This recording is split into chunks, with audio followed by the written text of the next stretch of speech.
Hear me? Yeah, there you go. Can you hear us? Yeah, dude. Here we go. Let's go. This is how you do it, man. This is the big league. And it already started recording. How do we All start? right.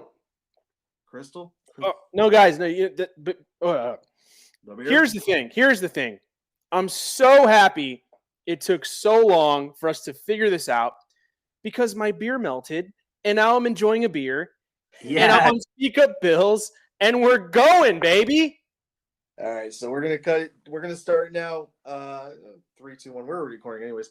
What's going on, guys? Welcome, Speak Up Bills Nation. We're back. We are back. I'm Back. Maggie. We're back. Sorry. I'm Muggs. And we got a special guest with us here today.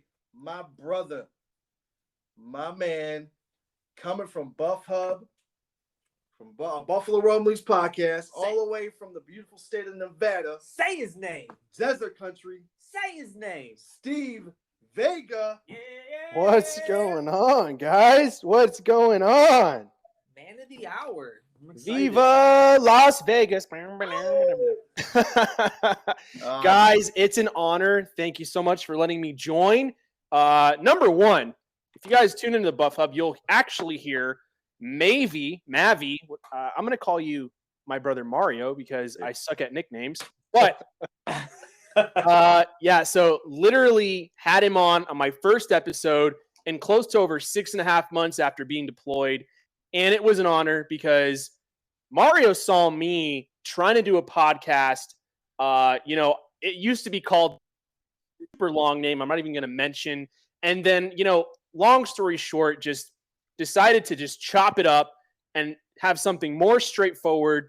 And it just led to so many cool open doors. But Mario, my brother, who is from the great state of New York and the Queen City of Buffalo, believed in me to, really keep it moving. And here I am. I'm here, and it's been a year. And I'm so excited to be with you guys. I love what you guys got going. I think it's pretty cool. I think some people need to start latching on to what you guys are doing. I think it's really catching some fire here. Thanks for having me. Thank you. Man, we appreciate it. We appreciate the love, bro. So yeah, man, it's awesome to have you on this episode. Not only because you're my brother, I love you. I'm so happy that you joined us, but we're coming off a big Bills win. Yeah. This past Sunday. It was crazy. Big game. Josh Allen had a huge game. Bills defense had a huge game. All around the team, the game was amazing. So good. Yeah, I'll be honest with you. I feel like to win that good, that in that fashion, it's so easy for us to take that win and basically be like, oh, Washington football, whatever the freak their name is. Sorry, can I curse on here? You can Yeah, say you can say whatever the fuck you want. Okay, yeah. I'll remember that the next time around something tries to slip out. So I feel like it's really easy to think the WFT or WTF team, it's easy to think they suck and the Bills just had, a way better roster. But I have come to the conclusion that that's a crock of shit. I think the Bills are a great team. Washington football team actually has studs on their offense, on their defense.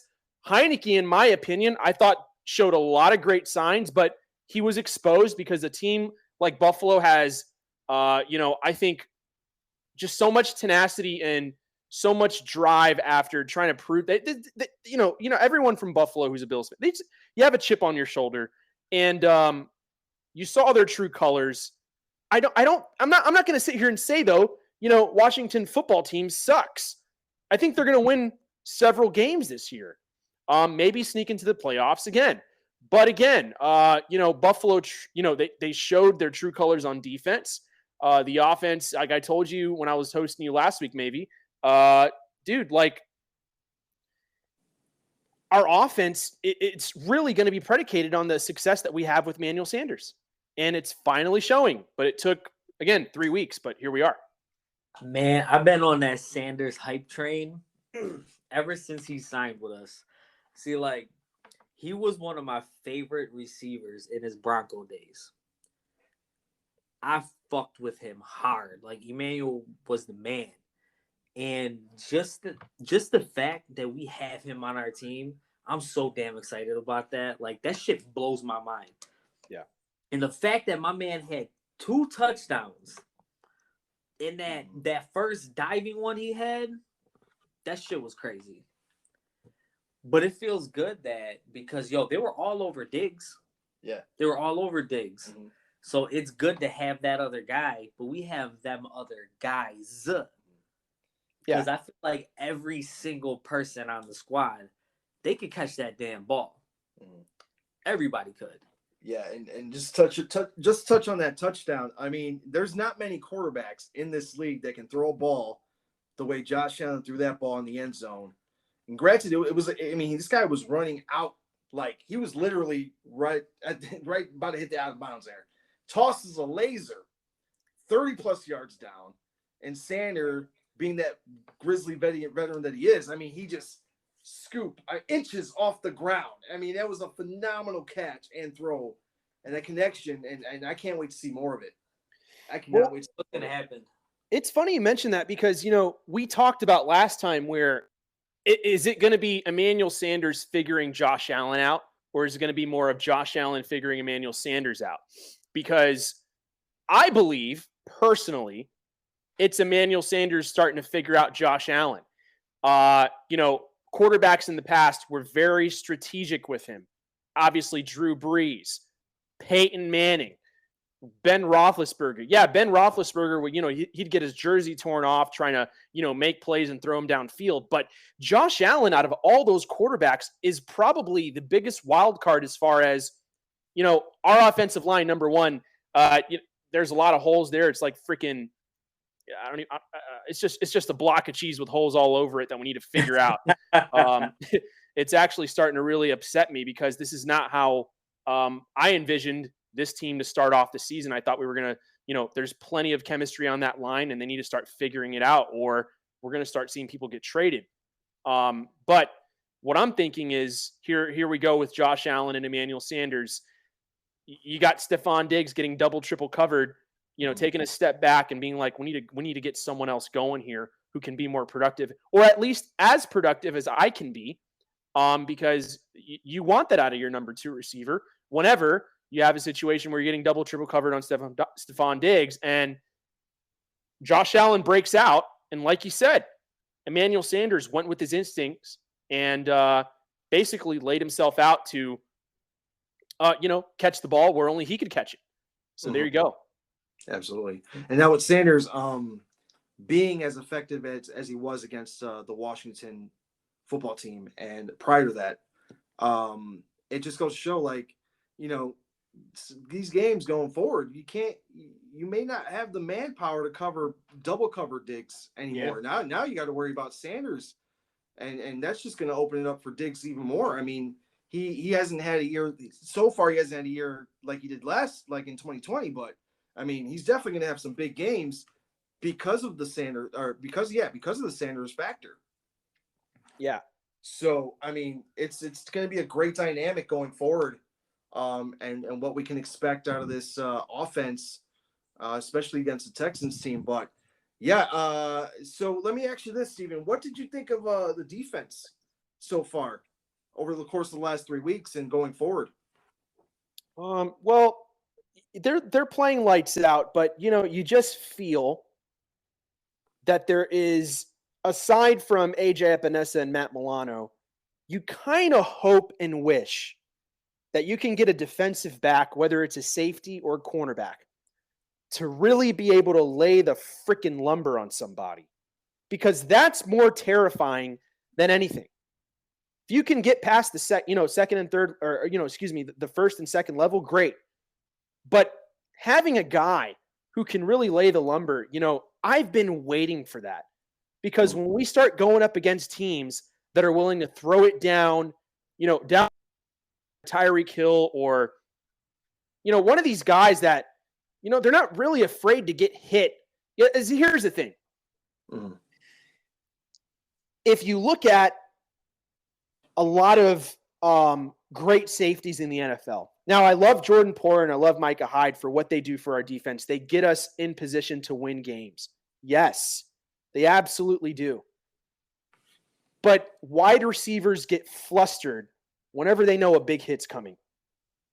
They really do. And I feel like that, for me, is what I want to see out of the defense going forward. And I bring this up because I saw a glimpse of that with, I believe it was who subbed in? Jaquan, what's his last name? Johnson? Yeah, Johnson. Yeah, Yep. Jaquan Johnson. He laid and Heineke's just like, he's believing he can take the hit. And this hit, and let me tell you, Heineke's a tough kid. Big chip Absolutely. on his shoulder, and he's willing to take a hit. Sent that guy backwards, full steam ahead. I mean, Yeah. that's what I'm hoping. And now it's looking like today, as we're recording this, Jordan Poyer did not practice due to a knee injury. Mhm. Mhm. I don't Yeah. know what that's going to transpire into, but we're going against Houston, where, yeah, you got a guy like Brandon Cooks, where he's going to be catching the ball, all over the place. But give a guy like Jaquan Johnson maybe get more snaps, maybe limit Jordan Poyer's snaps as far as, really, especially against a team like Houston, where they may not really have too many weapons. And more importantly, if they're going to start this kid, David Mills, God help him. Absolutely. That's what I'm saying. You want to know? See, like, I love our defense, but right now the only person I could really think of on the Bills is Cole Beasley. Like, my man had 98 yards Mhm. with 11 catches, right? So far, he's at 194 yards for these 3 games. And I'm just sitting here and I'm staring at his stats. And the whole time with Dallas, his 1, 2, 3, 4, 5, 6, 7, 8 seasons with Dallas, he had one friggin' 800-yard one, Mhm. 1.516. That's it. His first year with us, 778. Year 2, 967. Year 3 right now with us, he's already at 194. And there's only 3 games done. Yeah. And you know that he's gonna get at least like 50 yards a game. Because even friggin' everybody says on the team, Mhm. Cole's always open. That's why I'm telling you, I don't believe that Cole has a route. I don't believe it. They just tell him to do whatever the fuck you want. Yeah. Just throw your hand up. Josh will give it to you. Reminiscent Do whatever you want. of Stevie Johnson when he was Yeah. playing for us. Like, just get out there and Just be get open. out there and do what you gotta do. Get open. And it's like, so like, I don't know, because Cole, you can always see him somewhere. You're like, holy shit, he's open over there. But now it's like with Sanders, I feel like he's gonna learn from that too, kind of, because on how Josh just goes everywhere. Like, Oh, he spreads it well. yeah, like for 80% of the Bills playing, they change something up and do their own fucking thing. I'm convinced, and it's like, I feel like Sanders has that yo, listen, just trust me. And Josh is like, all right, fuck it, I'm gonna trust you. And he's slinging it and he's getting it. Yeah. Because like, yo, Josh will just launch it Yeah. and Sanders just guns it. And love Beasley does a phenomenal job finding those open spaces in zone coverage. He's like one of the best. His little ass will block. I don't know if y'all have ever seen Beasley block, but he is not scared. Yo, That little man is not scared. off topic. Did you guys see Beasley cut his gorgeous Goldilocks? Yeah, that was Yeah, crazy. dude. Yeah, man. But he needs to get that tooth fixed. I know he's got money. That's his thing. I know now. he's got a motherfucking tooth wonder, man. Oh, man. Nah, man, I like it. I like it. I like the edge. He kind of looks like a freaking little mini hockey player out there, And Ready to bang him on love. yeah, man, just He already ready. got our goalie. But touching base on like, get out there and get open. Like, you ever feel like when you're watching this game and Josh Allen is getting the play calls down from Daboll and he sees he's observing the defense and changes up and he's kind of going back there. He opens up his little book and he's looking at his plays. But in all honesty, he's not even calling the plays on his hands. He's just like, listen, I'm gonna run out the pocket. Yeah. All y'all run Get different open. routes. I'm gonna throw to one of y'all. Yeah, Like, everybody it's just crazy. look at me. Yeah. And then they cut to the scene with Daboll up there, and he's just kind of shaking his head like this motherfucker thinks he's Peyton Manning out here. Right? Yeah. Mhm. But hey, Allen has the capabilities to be that Peyton Manning, to be that Tom Brady. But here's what Allen needs, because we all we all know all his strengths. You know, his arms, and his legs. The boy's fast. The boy can run. He could take a hit. He could hit, and he can launch the ball. But what he needs is the Aaron Rodgers mindset. Do you know how many times they have said that Aaron Rodgers turns his fucking mic off in his helmet and calls everything by himself? This dude's been fined for doing that. He's argued so many times with all his coaches for doing that because he has, like Tom Brady, Tom Brady, they said, would tell a person in the huddle to get the fuck to the sideline and make somebody run out. Like, he controlled everything. Yeah. That's what Josh needs to do. Well, I think that's an interesting point you bring up. Go ahead. Yeah, but that's sick. That's how I feel like he reaches that next level. And I feel like our coaches trust him. You know, they trust him to do what he needs to do because of that first year and how he fucking fell on his face, but he kept trying. Kept going for it. You know, that second year, that third year, boom. Now it's like, Josh, this is your team. Do it. So I feel like if he transfers that mindset, it's going to unlock some Super Saiyan shit. I'm telling you. It can, but I'll be honest with you. After really watching the last couple of games, I hate to burst the bubble about this Josh Allen thing, but we're not going to see last year Josh Allen, 2020 Josh Allen, no, unless we start really winning in the trenches. Because I'm going to tell you, these guys are getting shredded apart. And, I don't know what the hell the issue is. Look, I tried to decipher it. Is it the play calling? Is it the angles of approach? Are they losing a step? I don't know. Maybe it's really that they're just getting older and they're really, everyone on that line is starting to really lose a step. Well, everybody on that line. Everyone's going to lose a step on that line and look bad. Deion Dawkins is going to look bad if someone blitzes through the middle and manhandles Mitch Morse. Yes. John Feliciano, he has a great personality. We all love him, because he loves Buffalo. He loves Josh Allen. And he loves being a Buffalo Bill more than anything. But man, when you see the toughest guy on our offensive line getting mangled and thrown around, you start to wonder, should we even have any expectations for the Buffalo Bills to get anywhere near an AFC championship again? Because if that doesn't get fixed, where we go, look, Washington football team was a great, it was like a jolt back in our step to, get back to who we are, really assert ourselves offensively. But you just get the feeling that there's so much work to be done.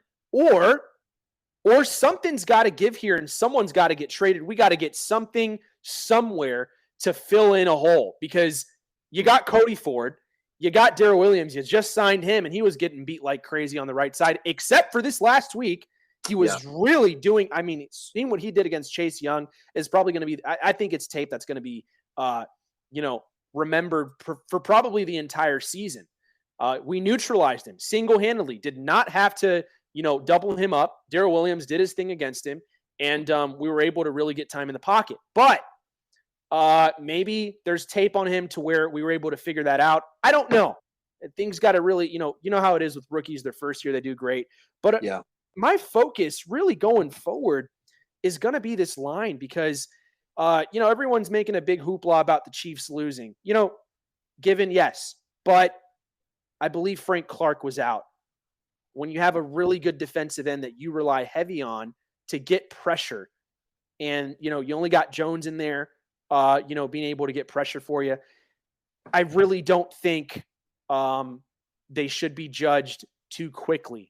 I do give credit to Los Angeles for having a great game plan on slowing down the offense. Don't get me wrong. But that it will always be the measuring stick for Buffalo, right? And this is what sucks with your conversation, Dave. This is it. And it's irritating, right? we have such a great quarterback for the first time in close to over 25 years. We still are criticizing the living hell out of him because you got Brady and Mahomes and Rodgers who seem to be 3 steps ahead. Mm-hmm. It's irritating because I want to believe the Bills can win a Super Bowl, but I have yet to see either the offense support Josh Allen enough or Josh Allen being able to take a couple of steps further to get into that conversation of he's as good as Mahomes.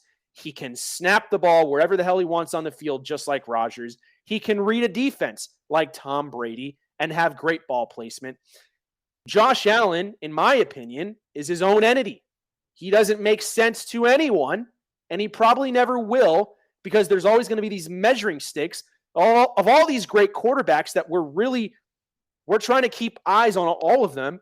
And you got some guys that are really grown up in the league, like Justin Herbert now. So, I really hope that Josh Allen does continue to pop off the screen like he did last year, the rest of this year, because you've got fans in the stands and it has an impact, and that myth needs to be busted.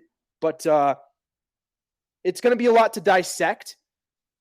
But at the end of the day, the Bills need to do one thing this season and one thing only in order to reassert themselves. It's very simple. Play competitively against teams that matter and sweep your division. That's it. Hands on. I agree with that. Notice how no one gave a shit that we lost to the Steelers. We lost to the Steelers, and we lost to the Steelers. It was week 1. Meet you in the playoffs. Who gives a damn, right? Because the New England Patriots didn't beat us 21-16. The Miami Dolphins couldn't score 1 point. The jokey Jets are sitting at the bottom of the barrel.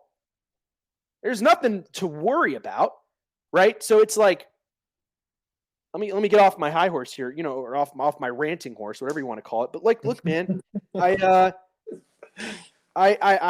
get fired up and I get angsty about it because honestly, there's a lot of expectations, but we're gonna have to wait 17 weeks to see it, right? Yeah, absolutely. And I agree with you with the whole measuring stick thing. Because you look at like someone like Lamar Jackson. He's his own entity. He runs the ball. That's who he is. He's a running quarterback. Like 80% of the time, the guy's just going to run the damn ball. He's not measured up to anybody else because that's who he is. But yeah, when you look at Josh Allen and you hear these things over over the media about like, well, Josh Allen this and he's not as good as Mahomes, or he's compared to Mahomes, or he's not doing something as good as Brady. But you're absolutely right. I mean, Josh Allen is his own. He's his own entity. This is who he is, and I think he's proven enough within last year, and I guess just this one game that he is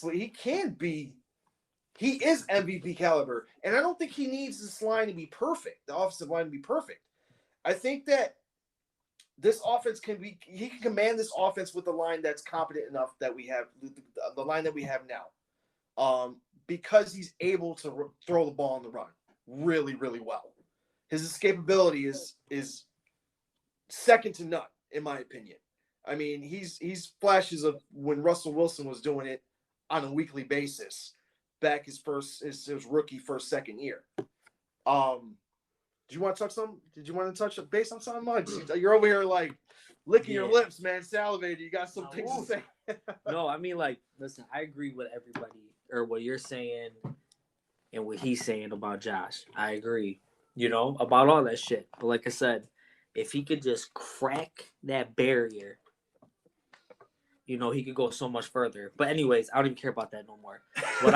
What I've been thinking about is now one of my least favorite people on the line is Williams.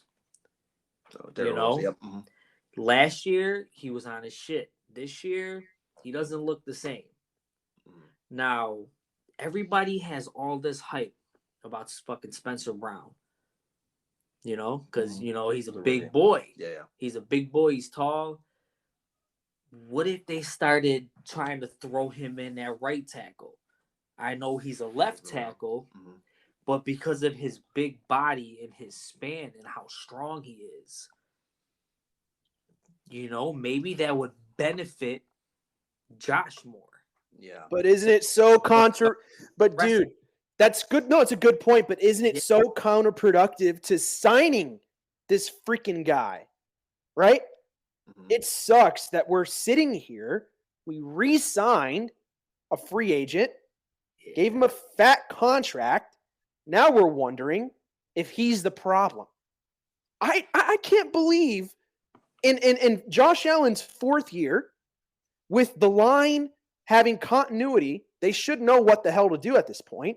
We're worried about the offensive line. Like, it's incredible. It's incredible. Pressure is on Josh. That's the exact reason. It's like, but I felt like that we would have figured out this year. Yeah. We should have. Yeah, so you mean Shit, straight out of the gate, they should have been it should have been one of the best lines in the league. Just straight out of the gate, we got these guys. They've been playing together for a few years. Like, straight out of the gate, these guys should have been, phenomenal. Yeah. And I mean, they showed it against Washington that they played really well. And obviously they did get penalized a few times. I don't know, it wasn't a bunch as compared to like when they played Pittsburgh or even against Miami. But you see that transition to them getting a lot better as the weeks go on, and we hope that transition's still going uphill. I mean, I hope they don't regress against any other team, like other teams with better defensive line. But I feel like we don't. I mean, Washington football team had a phenomenal defensive line. Everyone talked about their line. They had an amazing line. Their defense was really good, and we were able to expose that. All right. So I think we can all agree that, like, if there's one weakness on this Bills team, and every team has a weakness, it's our O-line. But I'm just happy we don't have ourselves a pocket quarterback, a true pocket quarterback. I'm happy we have a quarterback that can actually escape the pocket and throw down the field on the run. Yeah. So, I mean, our O-line is not perfect, but they've been able to get the job done, and I think they're going to continue to get the job done. Moving forward, I want to touch base. I just want to talk about Josh Allen getting number 7. Is that number 7? AFC Offensive Rookie of the Week. Yeah. Or AFC Offensive Player of the Week. Offensive Player of the Week. Yeah. He ain't no rookie no more. Yeah. Boy. But, I mean, 7 AFC Offensive Player of the Week. I mean, sure, yeah. That's big. I mean, he had a great game. Shout out to Josh. Awesome. We'll leave it at that. Dude's awesome. Real quick, Ronnie Harrison was on his radio show. Did you guys see this yet? Rodney Harrison, biggest Bills hater in my opinion. Guy always talks shit about the Bills. Huge Patriots guy. We also got Nick Wright. Oh yeah, Nick Wright is a whole other entity. Forget that guy. I don't want to talk about the guy on the show ever. Rodney Harrison went on a radio show and he said that the Bills are the AFC team. They are the top guys. And that's huge coming from Harrison. That was pretty dope hearing that, man. I had a little goosebumps. They're like, Harrison? The Bills? Because we shut them up. Shut them up. Shut them up. Well, I mean, when you go into your division, into Miami, and you literally crush their spirit, their starting quarterback, and you make the fans walk out at halftime, and then you go back home and your quarterback plays like an MVP, you have no choice as an analyst to just say the truth that they are playing like a well-oiled machine versus everyone else who's just sputtering. I mean, as far as I was concerned, after week 1, it looked like everyone was crowning Pittsburgh to get to the AFC Championship, and they just lost to the Bengals. What the hell is going on, right? And yeah. It's weird. It's just weird. It makes no sense to me. But Rodney Harrison, I'll be honest with you. Yes, I see what you mean about him being a hater. Now, I will say, I remember several times on Sunday Night Football him giving his credit to the Bills. It's just, here's what sucks. I'm going to be real with you, right? This is what sucks about the situation with Josh Allen. Being in Buffalo, everyone's always expecting the Buffalo Bills to regress. Number one, that's like a constant narrative. That's the reason we always have a chip on our shoulder. We can never lose and the media still give respect. It's like, oh, they're back at the bottom of the barrel again. It's like, that's the issue. But, now with sustained success, analysts are starting to understand that there are too many players and pieces in place as a whole as a team. Talking about coaching staff, with the players, right? That there's too many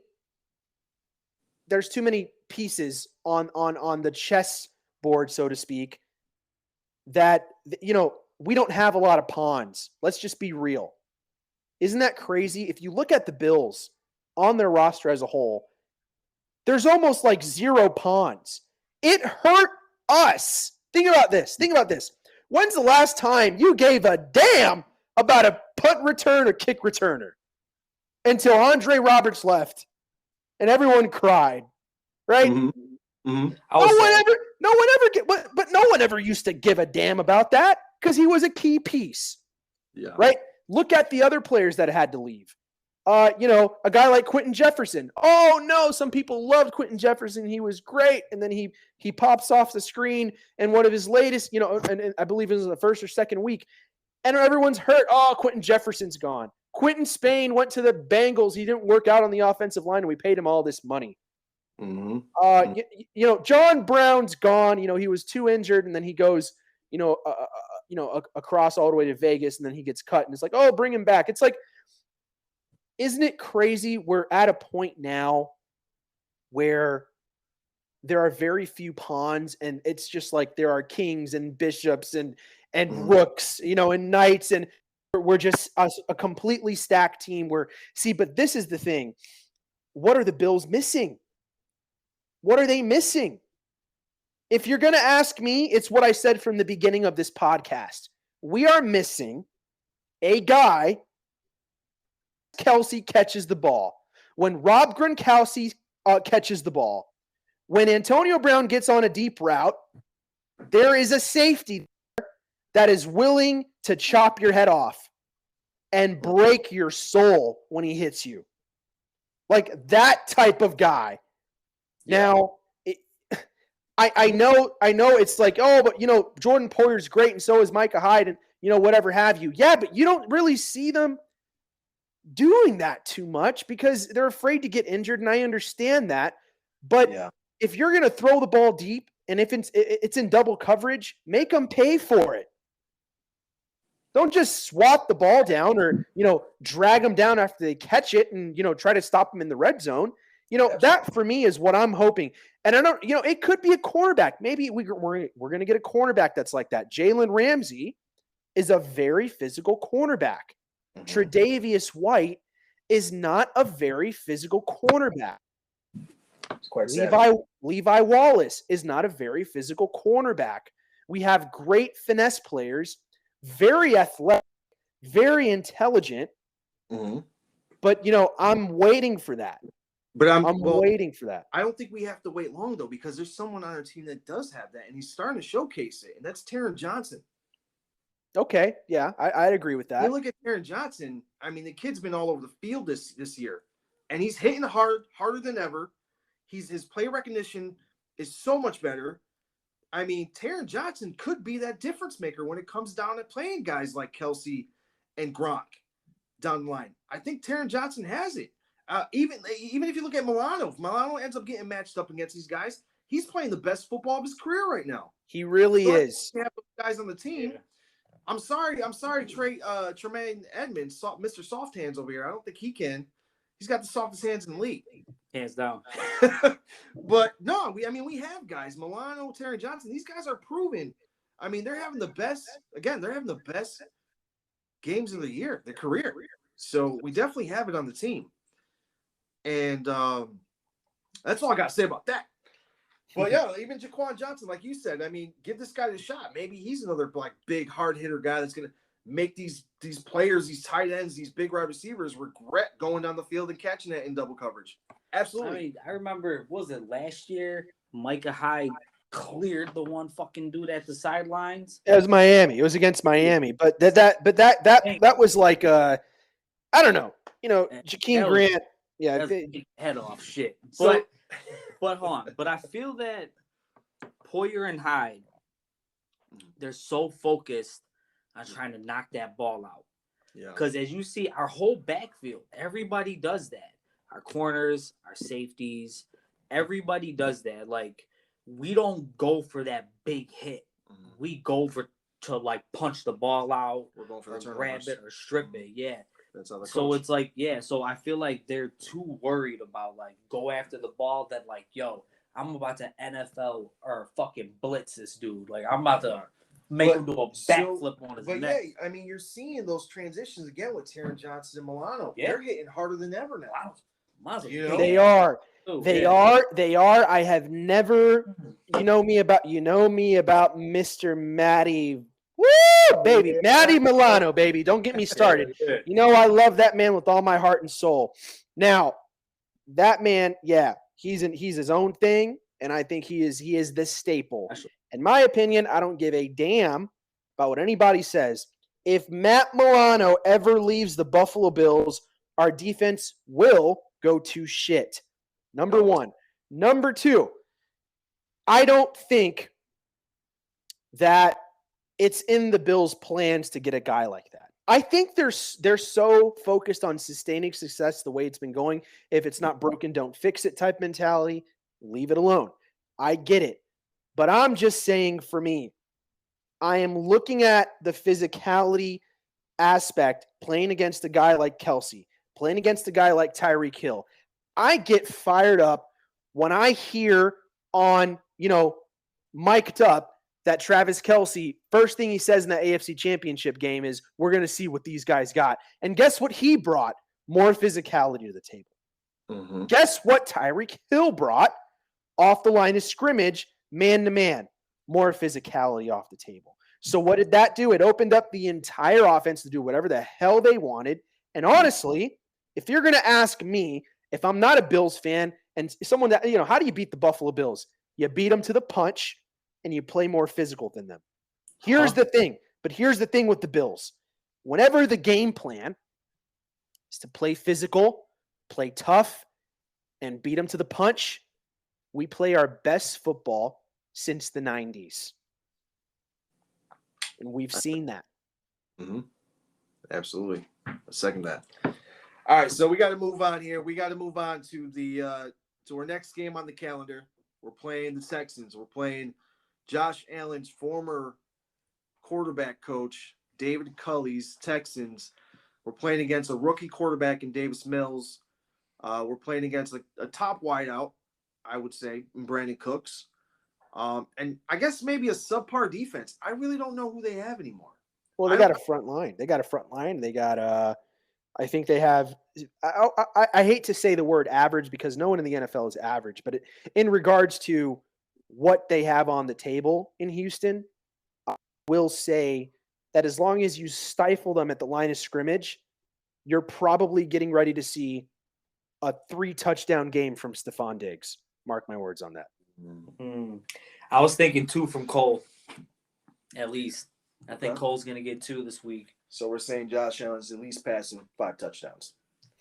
Is that what we're saying? Are we seeing 5 touchdowns? If they want the smoke and they want to keep coming back at us the way Washington did, it'll look worse.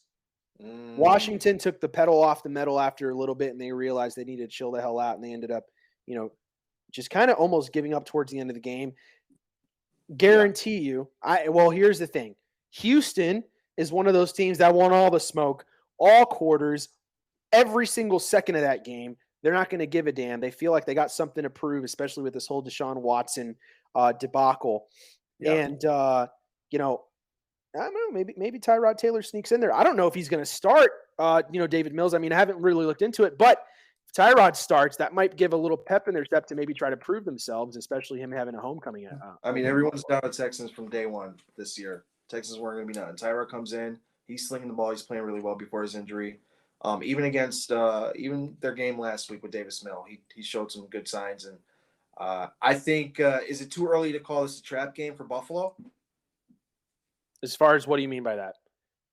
As far as like, do you think they shouldn't take the Texans lightly? I mean, obviously, no team should take any other team lightly. Yeah. But going into this game, do you feel like? I mean, obviously, their mentality is never to take a team lightly, but in reality, do we take this team lightly? I don't think we do. Mm-hmm. Just for the simple fact of everybody's mindset or state, on the team. Because everybody, that's one thing about our team is we could fucking interview. Everybody on the team speaks very well. Mm-hmm. Very well on the microphone. Everybody. And just how they speak, you could tell the discipline they have and the mindset they have just to keep doing better. And they go in as like, anything can happen. Like, fucking come on. Look, we lost week 1 versus the Steelers. Yeah. And their last 2 games, they've been getting their ass kicked. Yeah. I mean, anything's possible. We go back to this week 1 thing, and I mean, everyone knows week 1 is like. I'm glad it happened. Week 1 is such a weird part of the season. It's never. There's teams that are terrible that year that win that first game, and there's teams that played really, really well, blew out the other opposing team, and then had a shitty season. But I mean, going into the Texans, this is a game. It's a must-win game. It's a game that we should win, and I think they will. Yeah.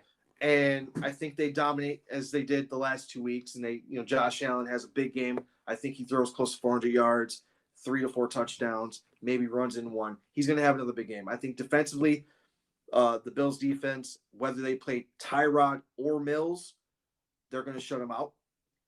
I'm calling this game. I guarantee Bills are it's 30 plus points for sure.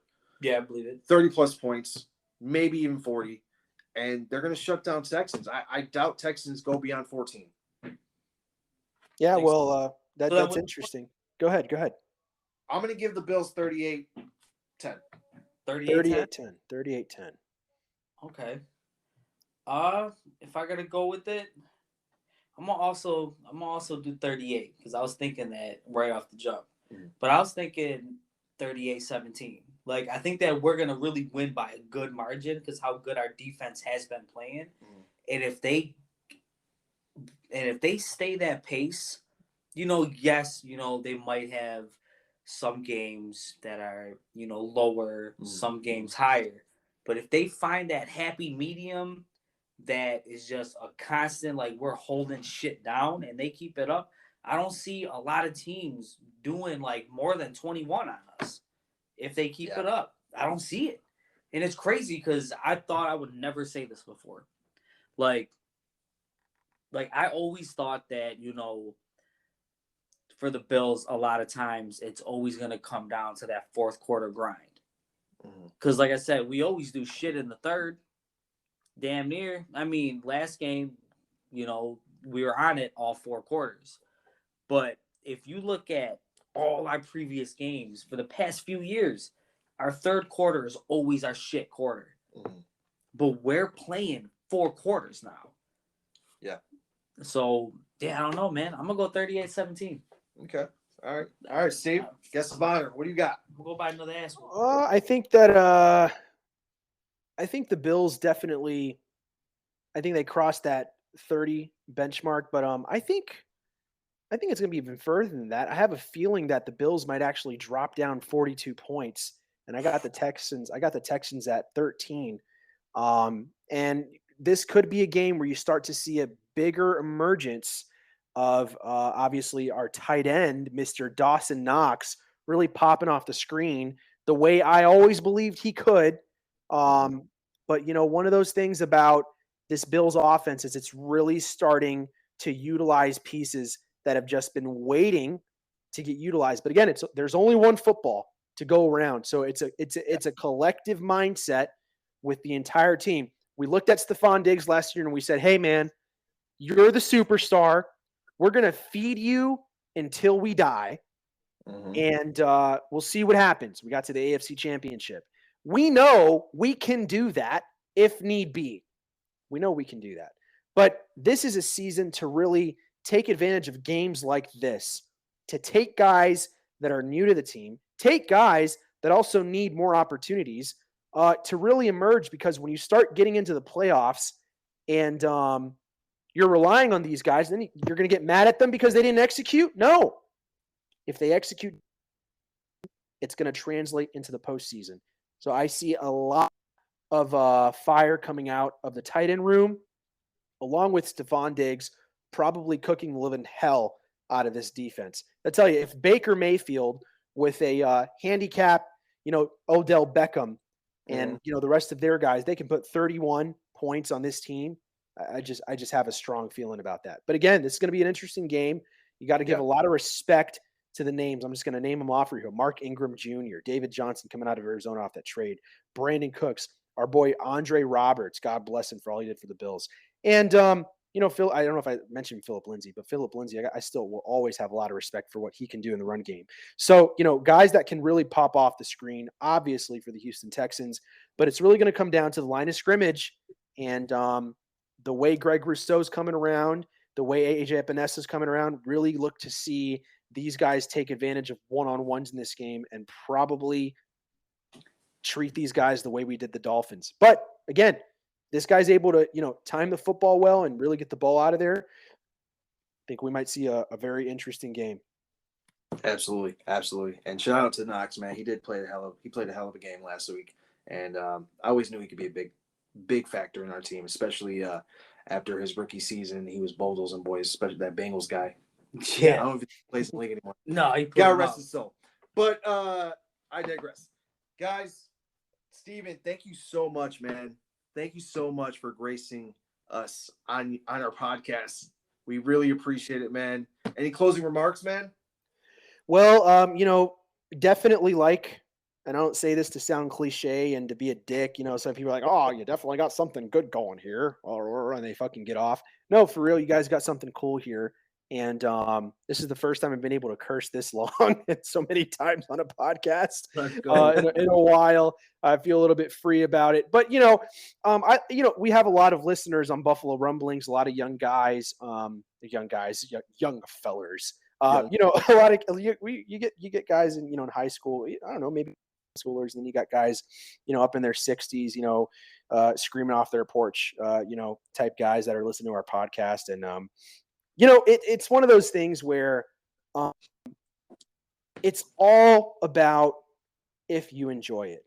And whenever I'm listening to you guys talk about it, it sounds like you're enjoying it. And you know what? If you're enjoying it, guess who else is going to enjoy it?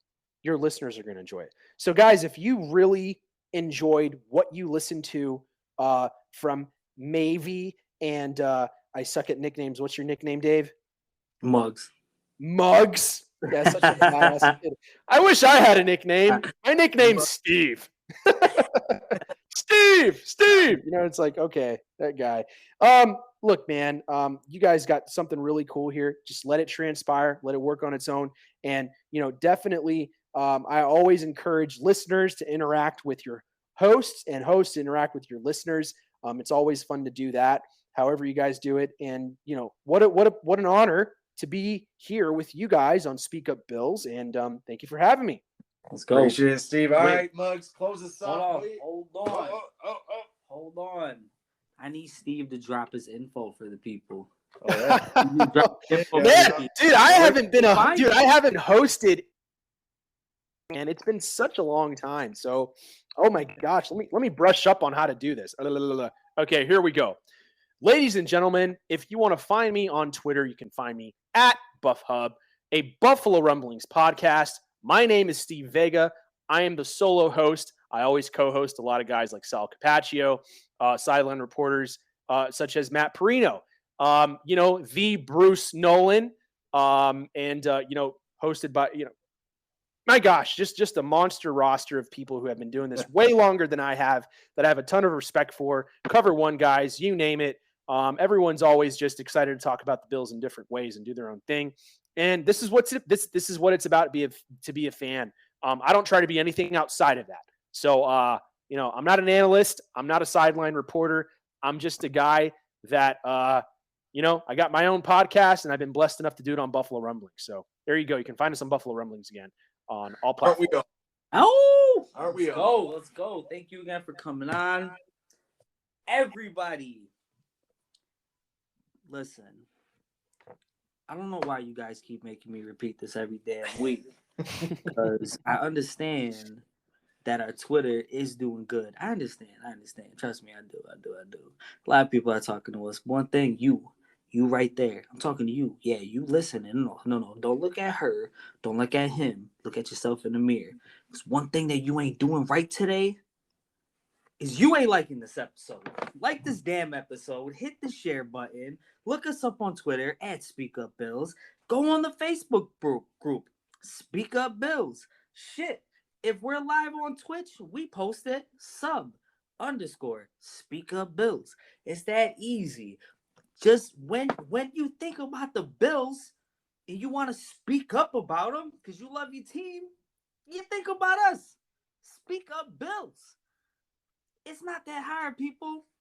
But thank you. Thank you so much for listening. Thank you so much for all your interactions, everybody talking to us. We love you. We appreciate you. Like I said, we are working on some things. We're thinking about a lot of things to make you happy about things. Big things happen. Big things coming. So please, Twitter, Facebook, at Speak Up Bills.